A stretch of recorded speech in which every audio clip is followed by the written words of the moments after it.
బోనాలు అని అనగానే డోలు తాళాలు ఇంకా డప్పు మూతలు అనిపిస్తాయి. కానీ ఇక్కడ మాత్రం ఒక అన్న జమడికా తీసుకొని వచ్చినారు. మరి దాని విశిష్టత ఏంది, అసలు ఇప్పుడు కనిపించని రోజులలో కూడా ఈ జమడికా తీసుకొని జమడికా అంటే ఏందో మనం అన్న మాటలోనే విన్నాం. అని నమస్తే అన్న. నమస్తే అమ్మా. ఇక్కడ బోనాలు తీయనీకని వచ్చినాం మేము అందరం. అన్న మీ పేరు? నా పేరు ఈశ్వరయ్య. ఎక్కడి నుంచి వచ్చినారు? మేము అమనగల్కి వెళ్ళి వచ్చినాం అమ్మా. అమనగల్కి వెళ్ళి వచ్చినాం. అయితే మా పురాణం నుంచి మాకు ఈ జమడిక అమ్మవారిని కొలిసేది ఆది బ్రాహ్మణుల. మేము ఆదిశక్తి పూజలు చేస్తలేము. ఈ నడివితల ఈ బ్రాహ్మణులు కాదు లెక్క శక్తి పూజలు చేసేది మేమే. అంటే మా తాత ముత్తాతల కాడి నుంచి నడుచుకుంటూ వస్తుంది. ఇప్పటి వరకు దాకా మేము ఇది కొనసాగిస్తున్నాం. అట్లా ఇప్పుడు అన్న ఈ జమడికతోని ఏ అమ్మవార్లకు చేస్తారన్నట్టు? ఏ అమ్మవార్లకు అంటే గ్రామదేవర్లు 7 మంది గ్రామదేవర్లు, 7 మంది గద్దర దేవర్లు. వాళ్లకు మేము పండుగలు చేస్తాం.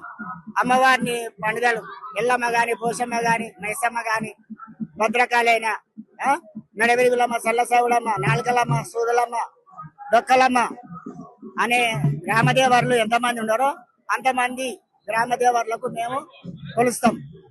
ఈ మధ్య కాలంలో జమడిక అనేది కనిపించకుండా ఎందుకు కనుమరుగైపోతుంది అంటే మేము అంటే కొంతమంది ఇప్పుడు వీళ్ళు డోలు కొడుతూ ఎక్కువ ఉన్నారు. కానీ మేము చేసే లెక్క మా పురాణం నుంచి ఉంది కాబట్టి మేము కొంచెం మంది ఉన్నాం కాబట్టి మేము పెద్ద కనిపడము. ఇప్పుడు కూడా మేము ప్రోగ్రాంలలో కూడా వస్తుంది అన్నట్టు. ఎల్లమ్మ పండుగ కానీ, మైసమ్మ పండుగ కానీ, ఏ పండుగలైనా గ్రామదేవర్ల పండుగలు చేసేది, ఆదిశక్తి పూజలు కొలిసేది బయళ్ళ వాడు భవనీయుడు అని రప్పించి ఈ బీర్లలో ఈ మధ్యలో చేస్తున్నారు. వాళ్ళు చేసే పండుగలు కావు. ఆమె చేసినా గాని అమ్మవారు ఒప్పుకోదు.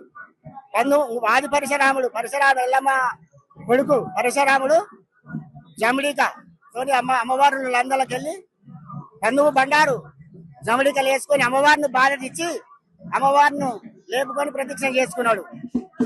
ఒక పాట పాడండి ఒకసారి. ఎలా చేస్తారు? అమ్మమ్మ నీ రూపు అదే రాజుల గిరక అంకాల పరశోదేవమ్మ,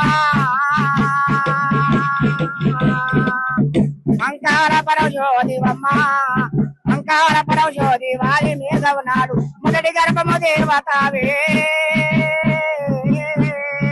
అమ్మ, మొదటి గర్భము దేవతావే.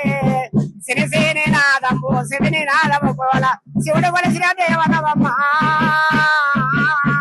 నువ్వు బ్రహ్మ కొలిసిన దేవతమ్మ.